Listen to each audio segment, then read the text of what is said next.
सो once again welcome dear student, एक बार फिर से आप सबका करनी एजुकेशन परिवार में स्वागत। मैं जेडी चारण। आज हम बीएसटीसी 2023 और पीटीटी 2023 के परिप्रेक्ष्य में कुछ महत्वपूर्ण चर्चाएं करने जा रहे हैं। जैसे कि आपको स्क्रीन पर नज़र आ रहा है कि पीटीटी 2023 का नोटिफिकेशन निकल चुका है, उसके फॉर्म भी भरे जा चुके हैं, उस पर हम डिस्कस करेंगे। और उसके बाद बीएसटीसी 2023 का नोटिफिकेशन कब आएगा, क्या योग्यताएं रहेगी, क्या परीक्षा पैटर्न रहने वाला है, क्या पाठ्यक्रम रहेगा, किस प्रकार से अच्छी प्रिपरेशन की जाए और किस प्रकार से शिक्षक बनने के भावी सपने को साकार किया जाए, इस परिप्रेक्ष्य में हम आज बेहद महत्वपूर्ण सेशन लेकर आए हैं और बेहद महत्वपूर्ण आपसे चर्चाएं करेंगे। मेरा आपसे निवेदन कि इस वीडियो को पूरा देखें। जिसको भी शिक्षक बनना है और शिक्षक बनने के अपने एक सुंदर से सपने को साकार करना है तो इस वीडियो को अंत तक अवश्य देखें। और अगर ठान ही लिया है ना ज़िंदगी में कुछ कर गुजरने की, अगर आपने ठान ही ली है तो फिर कदमों को पीछे मत खींचना, क्योंकि किसी न किसी कार्य की जब हम शुरुआत करते हैं तो प्रथम पायदान से ही हम पहली सीढ़ी से ही शिखर तक पहुंचते हैं। इसलिए शिक्षक बनने के लिए बीएसटीसी यानी कि प्री बीएसटीसी या प्री डीएलएड या फिर pre teacher education test PTT ये प्रथम पायदान होते हैं। इसके बाद हम धीरे धीरे अपने जो इस सुनहरे मार्ग को आगे शिखर तक प्रशस्त करते हैं, उसको सुव्यवस्थित ढंग से चलाते हैं, तब जाके हमें वो कामयाबी मिलती है। देखिए, मैं पीटीटी 2023 की सबसे अंत में बात करूंगा। उससे पहले आज हम बीएसटीसी की पहले बात करते हैं, उसके बाद क्रमशः पीटीटी के बारे में भी चर्चा करेंगे, क्योंकि पीटीटी का नोटिफिकेशन निकल चुका है और उसका जो एग्ज़ाम है वो भी, उसकी भी डेट तय कर दी गई है, तो उस पर भी हम चर्चा करेंगे। पहले हम बीएसटीसी 2023 के परिप्रेक्ष्य में चर्चा करने वाले हैं। मैं आपको कुछ बातें पहले ही बता देता हूँ और ये बात तो हम करने वाले ही हैं। देखिए प्यारे विद्यार्थियों, मेरे अनुमान से पीटीटी 2023 का जो एग्ज़ाम है वो जैसे ही कंप्लीट होता है उसके जस्ट एक दो दिन पहले या फिर एक दो दिन बाद में आपके एसटीसी यानी कि प्री एसटीसी का नोटिफिकेशन आने की पूरी संभावना है। मैं ये मान के बैठा हूँ कि 15 से 20 मई के आसपास आपका नोटिफिकेशन आने की पूरी संभावना है। और जब वो नोटिफिकेशन आएगा तो फॉर्म भरने की डेट और एग्ज़ाम डेट साथ में डिक्लेयर कर दी जाएगी। वो काम बोर्ड का है, वो काम विश्वविद्यालय का है, वो होता रहेगा, लेकिन हमें हमारे सपनों को किस प्रकार से, अपने जो पंखों को किस प्रकार से मजबूत बनाना है ताकि हमारी उड़ान शिखर तक पहुँचे, उसके लिए हमें क्या क्या रणनीतियाँ अपनानी है, कैसे तैयारी करनी है, क्या पाठ्यक्रम है, क्या पैटर्न है, उन सारी बातों पर हम आज चर्चा करने जा रहे हैं।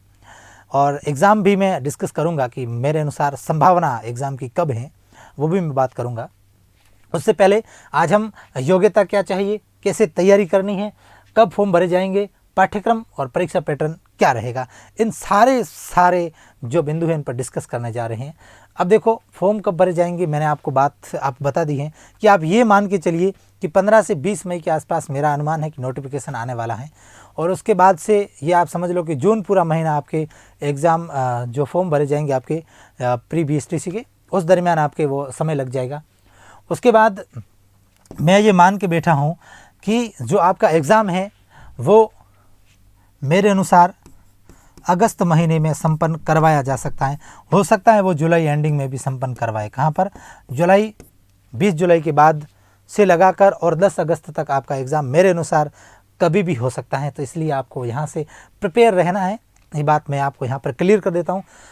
इसके बाद हम क्रमशः आगे बढ़ते हैं कि किस प्रकार से जो योग्यताएं हैं वो रहने वाली हैं, क्योंकि योग्यताएं भी बहुत ज़्यादा मायने रखती हैं और बिना कोई पैटर्न पद्धति के कोई भी कार्य है वो सुव्यवस्थित नहीं होता है। इसलिए देखिए, जिस भी किसी स्टूडेंट्स के सामान्य वर्ग से अगर वो आता है तो उसको 12वीं कक्षा में कितने अंक अवश्य अर्जित करने हैं? 50% अंक अवश्य अर्जित करने हैं। बिना 50% अंक अर्जित किए वो इस एग्ज़ाम में नहीं बैठ सकता है। आपके कितने अंक आने चाहिए? 50% जो है ये अंक आपको आने चाहिए। इसके बाद ओबीसी वर्ग के लिए 45% चाहिए। कितने चाहिए? 45% आवश्यक शैक्षणिक योग्यता है इसकी। एससी एसटी के लिए भी 45%, क्योंकि 5% का इनको रिजर्व कोटे से आरक्षण है। क्या है? रिजर्वेशन है, आरक्षण है। विकलांगों के लिए भी 45% और विधवा और तलाकशुदा के लिए भी 45% और अन्य वर्गों के लिए भी कितना चाहिए? 45%। कितना चाहिए? 45% है जो आपको अनिवार्य मिनिमम मार्क है जो ये आपको क्या करने पड़ेंगे, अर्जित करने पड़ेंगे। ये आप अगर अर्जित कर देते हो तो फिर आप फॉर्म भरने के लिए एलिजिबल हो, है ना। ये बात मैंने आपको स्पष्ट पहले ही कह दी है, इसीलिए तो थोड़ा बहुत एग्ज़ाम भी डिले होता है। अब देखिए हम आगे बात करते हैं, जैसे अब एग्ज़ाम पैटर्न क्या रहेगा, किसका एग्ज़ाम पैटर्न, योग्यता बता दी मैंने आपको। योग्यताओं के बाद अगली बात है एग्ज़ाम पैटर्न की, कि किस प्रकार से एग्ज़ाम पैटर्न रहने वाला है। अब देखिए स्टूडेंट्स, एग्ज़ाम पैटर्न अब प्री BSTC या प्री DLED इसका जो पाठ्यक्रम है उसमें आपके 50 प्रश्न हैं जो वो मानसिक योग्यता के पूछे जाएंगे। किसके, मानसिक योग्यता के पूछे जाने वाले हैं, है ना। मानसिक योग्यता का मतलब रीजनिंग, मेंटल एबिलिटी के 50 प्रश्न पूछे जाएंगे और 150 अंक रहेंगे पूरे, है ना। 150 अंक रहने वाले हैं ये। फिर देखिए अब इसके बाद मानसिक योग्यता वाला हो गया 50 प्रश्न और 150 अंक। फिर राजस्थान की सामान्य जानकारी, ये राजस्थान का जीके जो है, राजस्थान जीके, ये भी आपके 50 प्रश्न पूछे जाएंगे। कितने, 50 प्रश्न पूछे जाएंगे और अंक कितने होंगे, 150। कितने होंगे, 150 अंक। फिर देखिए ये 150 हो गया, ये 150 हो गया। तीसरा प्रश्न और है, वो भी 150 अंक का है। कितने का है, 150 अंक का। वो क्या है, शिक्षण अभिक्षमता, जिसको टीचिंग एप्टीट्यूड कहते हैं। क्या कहते हैं, टीचिंग एप्टीट्यूड। अब देखिए स्टूडेंट्स, इसमें है क्या टीचिंग एप्टीट्यूड में, जैसे आपने एक नाम सुना होगा शिक्षा मनोविज्ञान। क्या सुना, शिक्षा मनोविज्ञान। वो जो शिक्षा मनोविज्ञान है उसका एक छोटा रूप हम इसको शिक्षण अभिक्षमता को कह सकते हैं, जिसमें हम अभी डिस्कस भी करने वाले कि कौन कौन से चैप्टर रहने वाले हैं, उसको हम देखने वाले। उसके 50 प्रश्न आपके राजस्थान की सामान्य जानकारी यानी कि राजस्थान जीके के रहने वाले हैं।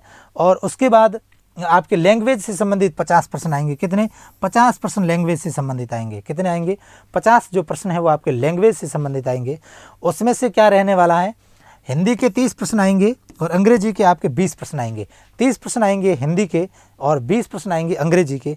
अब एक ऑप्शन संस्कृत भी दिया होता है, क्योंकि संस्कृत में जो प्री DLED हैं वो ज़्यादातर स्टूडेंट्स करते भी है ना, क्योंकि जो संस्कृत में रुचि रखने वाले हैं वो कौन सा विषय लेते हैं, संस्कृत लेते हैं। अब देखिए या तो आपको हिंदी लेनी पड़ेगी या फिर आपको संस्कृत लेनी पड़ेगी, ये दोनों तो कंपलसरी, आपको एक चुनना ही पड़ेगा इन दोनों में से। मानिए अगर हिंदी लेते हो तो आपके साथ अंग्रेजी इंक्लूड हो जाएगा, और अगर संस्कृत लेते हो तो फिर अंग्रेजी इंक्लूड हो जाएगा, यही मान चलिए, क्योंकि 20 प्रश्न तो अंग्रेजी के आने ही आने हैं, है ना। अब 30 प्रश्नों की जगह या तो संस्कृत पढ़िए या फिर हिंदी पढ़िए, ये जो शर्त रहने वाली है ना।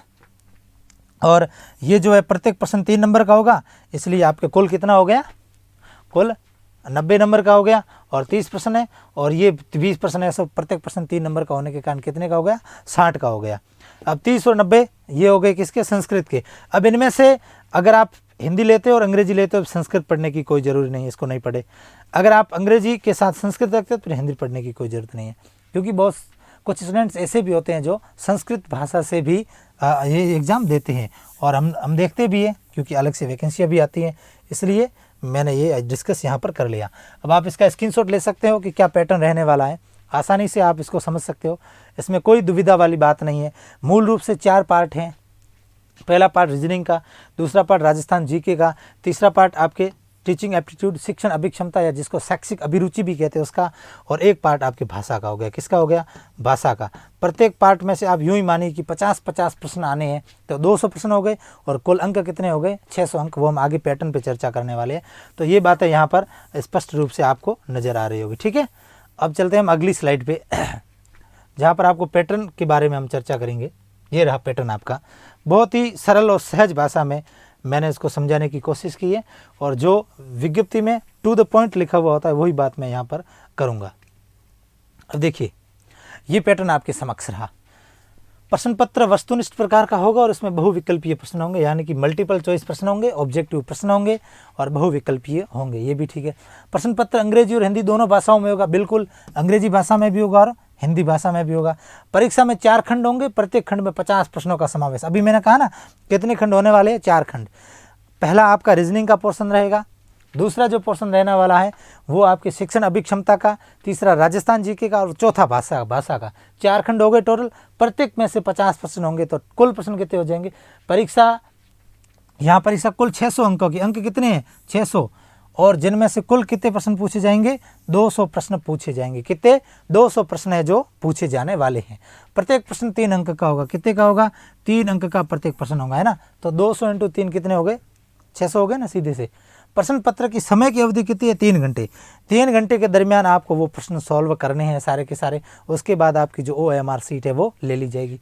किसी गलत उत्तर के लिए कोई नकारात्मक अंक कटौती नहीं की जाएगी, यानी कि नेगेटिव मार्किंग नहीं है। नेगेटिव मार्किंग का वहाँ पर कोई प्रावधान नहीं है। जितने आते हैं आप वहाँ करके आ सकते हो, ये आपको बेनिफिट रहने वाला है। तो माध्यम को छोड़िए, कोई बात नहीं। 4 खंड होंगे, प्रत्येक खंड में 50 प्रश्न आने वाले हैं। कुल 200 प्रश्न होंगे, अंक कितने होंगे 600, है ना। अब आपको अगर मैं समझाने की कोशिश करता हूँ तो आपको थोड़ा सा अच्छे से और समझ में आएगा। देखिए ये पढ़ा, अब देखो प्रत्येक खंड से कितने 50 प्रश्न हो गए ना, 50 50 50, और एक खंड यहाँ से भी आप मिला सकते हो। कहाँ से, यहाँ से भी मिला सकते हो, क्योंकि हो गए ना भाषा वाला, ये भाषा वाला दोनों, ये हो गए दोनों, हो गए ना 50, दोनों 30 और 20 कितने हो गए 50 हो गए ये। अब इनमें कंपलसरी में आप कोई भी भाषा एक ले सकते हो। अगर आप संस्कृत लेते हो अंग्रेजी के साथ तो आपकी मर्जी, ऐसे हो जाएगा ये 50। अगर आप ऊपर वाले दोनों लेते हो तो ये आपकी मर्जी पे, आप जिस विषय से, अब ज़्यादातर तो हिंदी लेने वाले, संस्कृत वाले बहुत कम होते हैं, 5% होते हैं, तो वो उनके ऊपर निर्भर करता है। ठीक है, ओके स्टूडेंट्स, ये बात थी। अब आपके सामने ये स्थिति स्पष्ट रखी हुई है कि ये खंड हो गई और ये अंक हो गए। अब आपका कोई भी डाउट नहीं रहना चाहिए। फिर भी अगर ये बात आपको स्पष्ट रूप से समझ में नहीं आती है तो आप कमेंट सेक्शन में आराम से मेरे से सारी बातें पूछ सकते हो कि किस प्रकार से पैटर्न रहने वाला है। ओके, अब चलते हैं आगे। पैटर्न की बात कर ली, है ना। फिर भी अगर आपको ये बात समझ में नहीं आती है तो वीडियो रोक के देख लीजिए, आसानी से ये बातें समझ में आ जाएगी।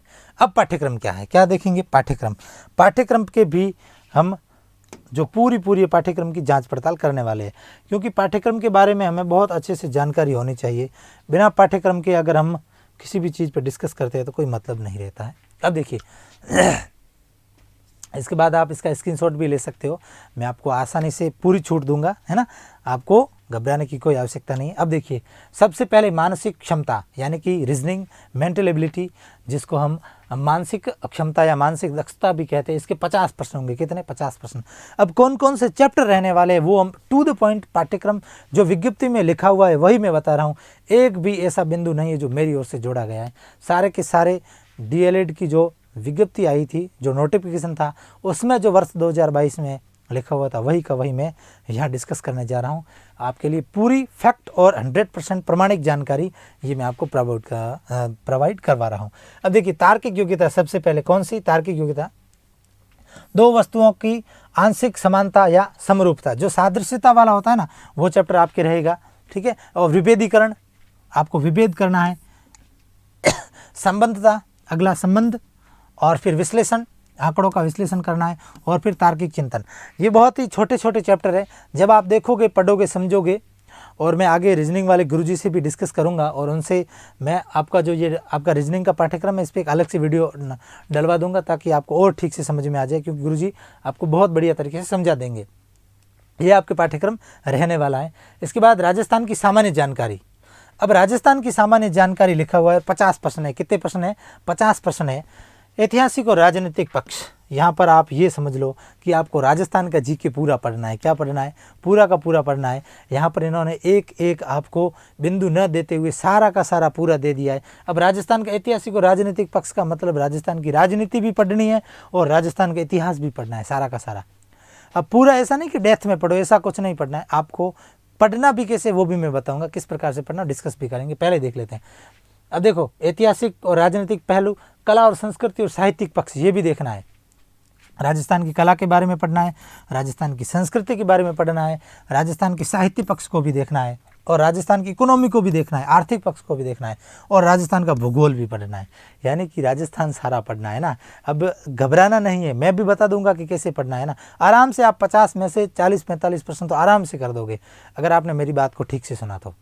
लोक जीवन, यानी कि लोक जीवन की क्या शैलियाँ हैं और क्या सामाजिक पक्ष रहे होंगे, उस पर उस समय की प्रथाएं, है ना, क्या रीति रिवाज रहे होंगे, क्या वस्त्र आभूषण रहे होंगे, सारे के सारे। और पर्यटन, आखिर में क्या देखना है, पर्यटन के बारे में भी सवाल पूछे जाएंगे।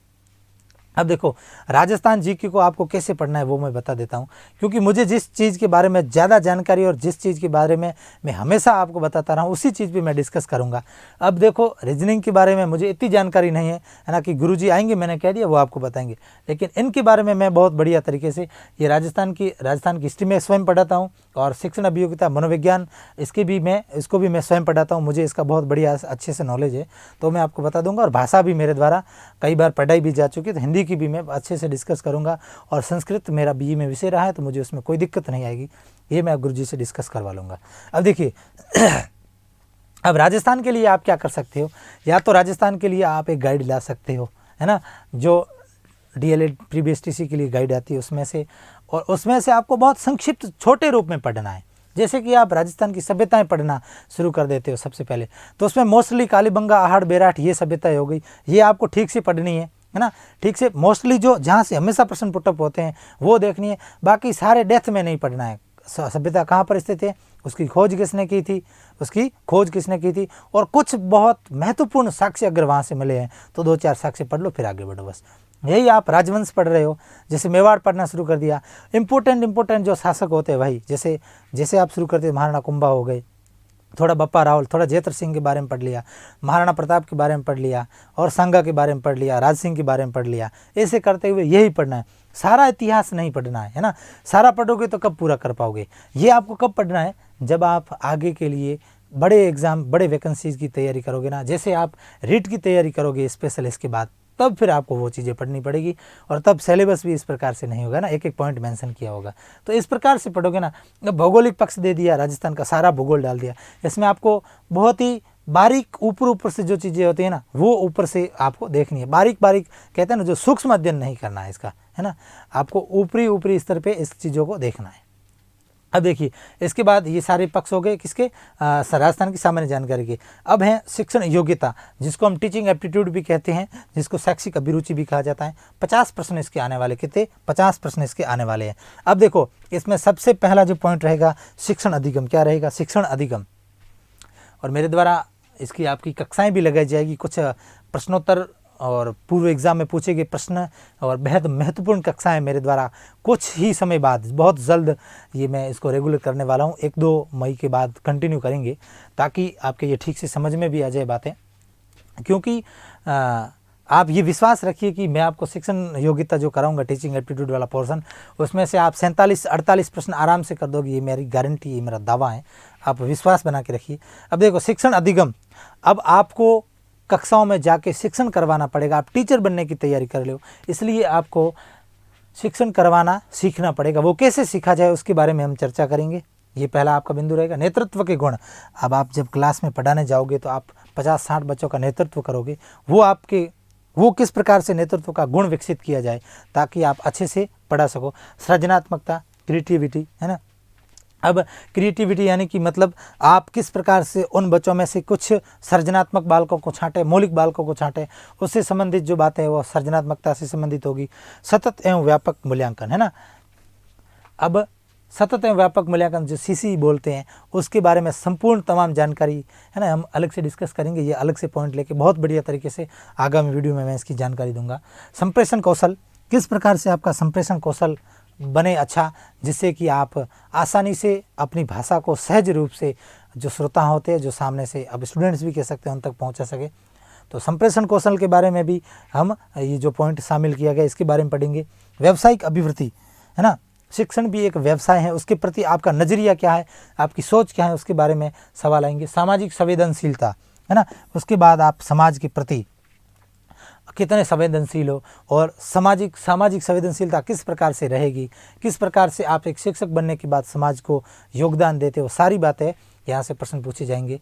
और ये आप मान चलिए 7 चैप्टर है, 7 चैप्टर में से प्रत्येक में से 7 × 7 यानी कि 49 होते हैं, है ना, 50 प्रश्न आएंगे। तो आप ये मानिए कि प्रत्येक चैप्टर में से 7-8 प्रश्न आने वाले हैं, और सारे के सारे जो चैप्टर है आपके लिए बहुत इंपॉर्टेंट है। इन पे हम एक बेहद महत्वपूर्ण सेशन भी रखेंगे, और ये मैं आपको करवाने की कोशिश भी करूँगा कि टीचिंग एप्टीट्यूड है राजस्थान के कुछ ऐसे महत्वपूर्ण बिंदु जिस पे हम डिस्कस करेंगे, और कुछ भाषा के ऊपर भी डिस्कस करेंगे।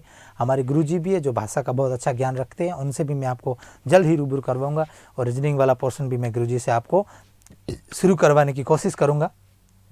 अब आप इस पाठ्यक्रम का स्क्रीनशॉट आसानी से ले सकते हो ताकि आप पाठ्यक्रम को ठीक से समझ पाओ।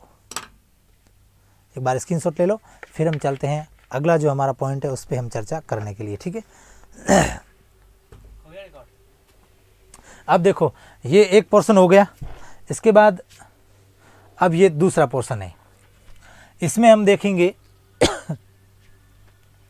भाषा से संबंधित बातें। किससे संबंधित? भाषा से संबंधित बातें देखने वाले हैं। अब देखिए भाषा से संबंधित कितने प्रश्न आएंगे? टोटली 50 प्रश्न आएंगे। कितने? 50 प्रश्न, जिसमें से आप ये मान चलो कि हिंदी के प्रश्न कितने आने हैं? 30। अंग्रेजी के प्रश्न कितने आने हैं? 20। अंग्रेजी के कितने प्रश्न आने हैं? 20 प्रश्न आने हैं। अब सबसे पहले अंग्रेजी का जो सिलेबस है इस पर हम डिस्कस करते हैं। आप देखिए अंग्रेजी के पाठ्यक्रम में आपके कॉम्प्रिहेंशंस रहने वाले हैं, स्पोर्टिंग एरर्स रहने वाले हैं, नरेशन रहने वाले हैं और प्रीपोजिशन रहने वाले हैं, आर्टिकल्स रहने वाले हैं, कनेक्टिविज रहने वाले हैं और करेक्शन ऑफ सेंटेंस, वाक्यों में जो गलतियां हैं वो छांटनी रहेगी, kind of sentence, sentence completion, आपको वाक्य पूर्ति करना है, टेंस रहेंगे आपके, वोकेबलरी रहेगी, सिनोनिम आपके रहने वाले हैं, एंटोनियम आपके सिलेबस में रहने वाले हैं, वन वर्ड्स सब्स्टिट्यूशन आपके रहने वाले हैं, है ना, वाक्यांश के लिए एक शब्द शायद वो, और स्पेलिंग एरर्स, अब किस प्रकार से स्पेलिंग में गलतियां हैं उससे संबंधित सारी बातें जो आपको इस पक्ष में रखनी पड़ेगी। और आप ये मानिए कि 20 प्रश्न आने वाले, कितने? 20 प्रश्न, और कुल अंक भार कितना हो गया? 60 अंकों का। कितना? 60 अंकों का। ये अंग्रेजी का मैटर रहने वाला है कि अंग्रेजी के जो बातें अंग्रेजी का आपको, अगर इसमें ज़्यादा अंग्रेजी का वैसे आर्ट्स वाले स्टूडेंट्स को पास ज्ञान नहीं होता है वो इसको स्किप कर देते हैं। स्किप मत करिए, थोड़ा बहुत इसको सीखने की कोशिश करिए। अगर ठीक से अभ्यास करते हो तो ये चीज़ें समझ में भी आसानी से आती है। और आज के ज़माने में अंग्रेज़ी पढ़ना बेहद महत्वपूर्ण हो गया है और पढ़ना भी ज़रूरी है, इसलिए आप इसको छोड़ना मत, जितना हो सके करने की कोशिश करना, क्योंकि डिफरेंस ऐसी चीज़ें पैदा करती है। अब हिंदी के बारे में हम डिस्कस करेंगे। 30 प्रश्न आने वाले। कितने? 30 प्रश्न, यानी कि 90 अंक इसमें से हिंदी विषय का भारांक रहने वाला है। अब देखिए शब्द ज्ञान में सबसे पहले पर्यायवाची शब्द, है ना, विलोम शब्द और युग्म शब्द, शब्द युग्म जो होते हैं ना, तरणी तरणी, इस प्रकार से वाक्य विचार, वाक्यों से संबंधित। और फिर अब देखो शुद्धिकरण किस किस का करना पड़ेगा? शब्द शुद्धि और वाक्य शुद्धि, ये आपके दोनों सिलेबस में। देखो शब्द ज्ञान में ये सारी बातें हो गई। वाक्य विचार के बाद आपकी शुद्धिकरण, शब्द शुद्धि भी रहेगी और वाक्य शुद्धि भी रहेगी। बहुत महत्वपूर्ण ये चैप्टर है जो डिफरेंस भी पैदा करेगा। मुहावरे और कहावतें, मतलब लोकोक्ति और मुहावरे आपके पाठ्यक्रम में है। संधि, समास, उपसर्ग और प्रत्यय, चारों बेहद ही बड़े और लेंथी चैप्टर आपके सिलेबस में। संधि, समास, उपसर्ग और प्रत्यय। फिर वाक्यांश के लिए एक सार्थक शब्द, वाक्यांश के लिए एक सार्थक शब्द, यही वन वर्ड सब्स्टिट्यूशन। इस प्रकार से आप इसको देख सकते हो। कौन सा पोर्शन है? ये आपके भाषा का है। मूल रूप से यही 95% जो स्टूडेंट होते हैं उनकी ये भाषाएं रहने वाली है, इसलिए आप इस पाठ्यक्रम को भी अच्छे से देख सकते हो और इसका स्क्रीनशॉट भी आप ले सकते हो ताकि भविष्य में आपकी कोई दिक्कत ना हो। ठीक है, इसका स्क्रीनशॉट ले लो।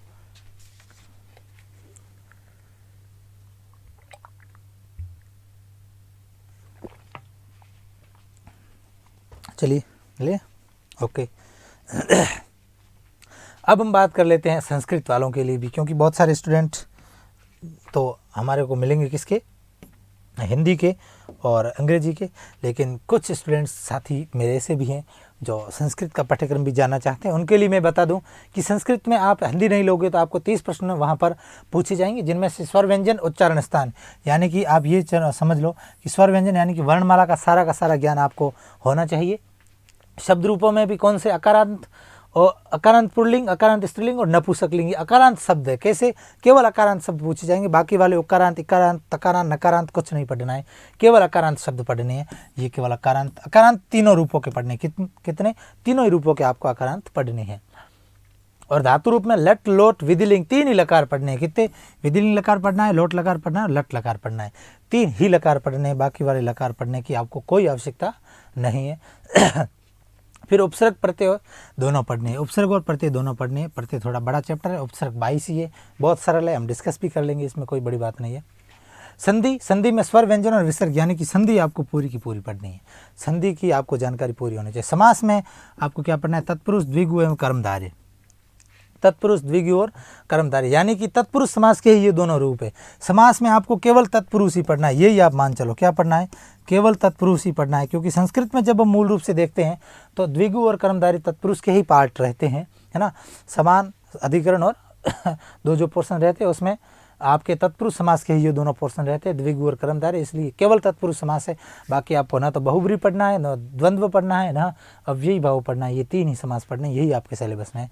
अब लेंगे वचन, ये थोड़ा सा अच्छा चैप्टर है। विभक्तियाँ, ये हो गई बात ऊपर, जब हम शब्द रूप पढ़ेंगे तो ठीक से समझ में भी आ जाएगी। और कारक ज्ञान आपको होना चाहिए, बहुत बड़ा चैप्टर है कारक। रैंडमली आप इसको ऊपरी स्तर से देख लेंगे तो आपका काम आसानी से हो जाएगा, क्योंकि ना तो आपके ये इसमें अनुवाद वगैरह चैप्टर दिए हुए, ना आपके शुद्धिकरण वाला चैप्टर है, तो आपके कारक आपको अगर नॉर्मल आते हैं तो चल जाएगा। अब आपको यहाँ पे शब्द रूप बढ़िया तरीके से तैयार करने हैं, संधि अच्छी से तैयार करनी है, धातु रूप अच्छे से तैयार करना है, समास ये केवल एक ही तो समास ये पढ़ना है। इससे आपका सारा का सारा काम है जो बढ़ने वाला है, ठीक है। ये बात तो थी इसकी, किसकी? संस्कृत की। अब संस्कृत वाले भी इसका स्क्रीनशॉट ले सकते हैं ताकि आपके लिए कोई दुविधा ना हो, ठीक है। ये आप इसको आराम से पढ़ सकते हो, देख सकते हो। अब हम थोड़ा सा डिस्कस कर लेते हैं आगामी पीटीटी से संबंधित कुछ बातें हम डिस्कस कर लेते हैं, फिर हम चलते हैं आगे। अब देखिए पीटीटी से संबंधित, अब पीटीटी का एग्ज़ाम बहुत नज़दीक है ना, सर पे हैं बिल्कुल। आज से, आज समझ लो कि कितनी तारीख हुई है, हाँ 22-23 तारीख हो गई है, तो आप समझ लो कि आपके पास एक महीना बचा है। एक महीने में किस प्रकार से अच्छे से तैयारी की जाए, उसके लिए अब आपको बहुत गहराई में पढ़ने की कोई आवश्यकता नहीं है। जितना आप डेप्थ में पढ़ोगे, अभी आपके पास समय नहीं, क्योंकि अभी आपने 12th अभी भी पास किया है, हो सके किसी ने BE करके रखा हो, क्योंकि इंटीग्रेटेड वाले भी बहुत सारे स्टूडेंट होते हैं।